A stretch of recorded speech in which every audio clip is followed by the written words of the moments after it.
Hello everyone, and welcome to Explore with Nill. We're thrilled to have you join us on this exciting journey. Fasten your seatbelts because today, we're jetting off on a slightly cheeky adventure. We're about to explore some of the most talked about and often misunderstood cities in Europe. That's right, we're diving into the top 10 most disliked cities in Europe. These are the places that, for one reason or another, have found themselves on the receiving end of some less than flattering reviews. Now, before you grab your pitchforks and defend your favorite capitals, remember these opinions are subjective, often based on fleeting visits or, let's be honest, internet grumbles. It's important to keep an open mind and consider that every travel experience is unique. Every city, from the grandest plaza to the smallest cobbled street, has its own unique charm. What one traveler might find unappealing, another might see as a hidden gem waiting to be discovered. So let's take this list with a pinch of salt, shall we? It's all in good fun and meant to spark some interesting conversations. Think of it as a playful nudge to start a conversation, not a definitive decree. After all, travel is about exploration and discovery, and sometimes the most unexpected places can leave the biggest impressions. So sit back, relax, and let's dive into this intriguing list together. Who knows, you might just find your next travel destination among these so-called disliked cities. Oh, London! You've either fallen head over heels for its charm, or you've sworn off black cabs and lukewarm pints for life. Now, London is iconic, no arguments there. It's got Buckingham Palace, those red telephone boxes everyone poses with, and enough history to make your head spin. But darlings, it also has a reputation for being as pricey as a royal wedding. The crowds can be intense, especially on that tube. And the stiff upper lip thing? Well, some might call it unfriendly, but maybe they just need another cuppa to thaw out. Ah, Paris, the city that has inspired countless love stories, poems, and dreams, a place where every corner seems to whisper tales of romance and history. The Eiffel Tower, standing tall and proud, the Louvre, home to some of the world's most famous art, and those delectable pastries that should be illegal, they're so good. Each bite is a little piece of heaven. It's practically a cliché to call it romantic. Strolling by the Seine River at sunset hand in hand feels like stepping into a movie, but whispers in the travel forums paint a different picture, don't they? Some travelers share tales of disappointment and frustration. Paris, they say, can be a bit much. The crowds can be overwhelming, especially during peak tourist season. The waiters apparently are allergic to smiles. Service with a scowl seems to be the norm in some places. The tourists, well, there are more of them than baguettes. Every iconic spot is swarming with people trying to capture their perfect Parisian moment. And the prices? Let's just say you might need to sell a kidney for a decent bottle of wine. Dining out can feel like a luxury reserved for the elite.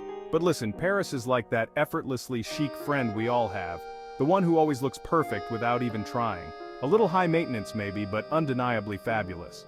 The city's charm lies in its contradictions. It's a place where elegance meets everyday life, where history and modernity coexist. Beyond the tourist traps, there's a Paris that locals cherish. The hidden cafes, the quiet parks, the street artists in Montmartre. These are the moments that capture the true essence of the city, and when night falls, Paris transforms. The city lights up, and there's a magic in the air. Whether you're enjoying a night out or simply taking in the illuminated landmarks, it's hard not to fall in love with Paris all over again. So, is Paris the city of love or loathe? Maybe it's a bit of both. But that's what makes it so captivating. It's a city that evokes strong emotions, a place where every visit feels like a new adventure. In the end, Paris is a city that stays with you. Its beauty, its flaws, its charm, all of it. And that's why, despite everything, we keep coming back. Moscow, with its onion domes and red square, is a city that commands attention. It's grand, it's historic, and it's got enough vodka to sink a battleship. But, and there's always a but, isn't there? Moscow has a reputation for being a bit frosty. The weather, yes, but also the people. Some say it's hard to crack a smile in this city, that it feels impersonal, even a tad intimidating. But perhaps like its winters, Moscow just takes a bit longer to warm up to. Chapter 4, Istanbul, Turkey, East meets West, and Traffic, Istanbul. Where ancient history collides with modern buzz, where the call to prayer echoes through streets bursting with spices and colorful textiles. It's a feast for the senses, no doubt. But hold your horses, or rather, try navigating those streets without losing your cool. Istanbul's traffic is the stuff of legends and not the good kind. The pollution can be a downer, and the cultural clashes, while fascinating, can also lead to misunderstandings. But oh, those Turkish delights, maybe a taste of heaven is worth braving the traffic for. Chapter 5, Birmingham, England, more than meets the eye. Birmingham, often overshadowed by its flashy London cousin, is the UK's second largest city. It's got canals galore, a thriving art scene, and more Michelin-starred restaurants than you can shake a stick at. So, why the long face, Birmingham? Well, some say it lacks that it factor, that it's a bit too industrial, a bit too practical. But you know what they say about people who are all substance and no flash? They're the ones who get things done. Chapter 6, Glasgow, Scotland, friendly faces, tough streets, Glasgow.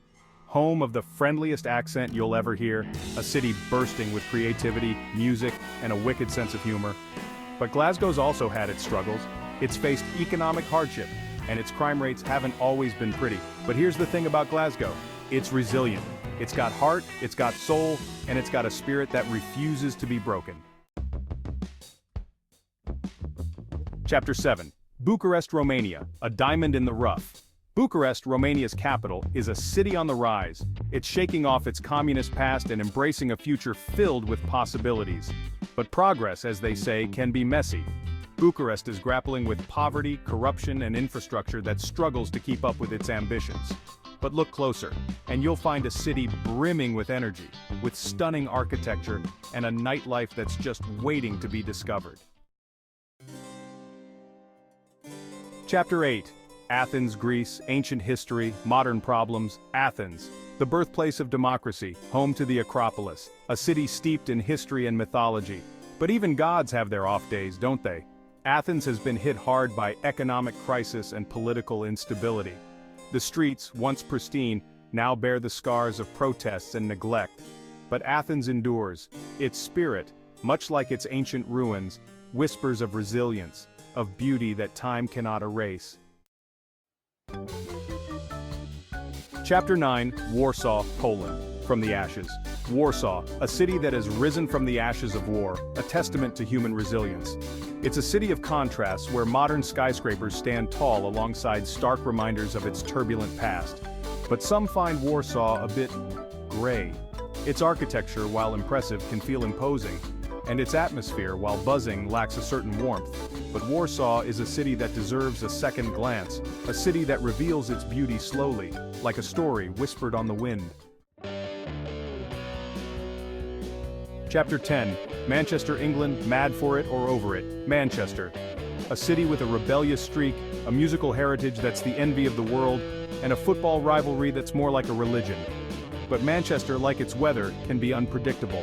It's faced its share of social challenges, from poverty to crime, and its industrial past has left its mark. But Manchester is nothing if not resilient. It's a city that's constantly reinventing itself, a city that's not afraid to be different, a city that's always up for a good time. So, there you have it. We've taken you on a whirlwind tour of the top 10 most disliked cities in Europe. These cities, for one reason or another, have managed to stir up quite a bit of controversy among travelers.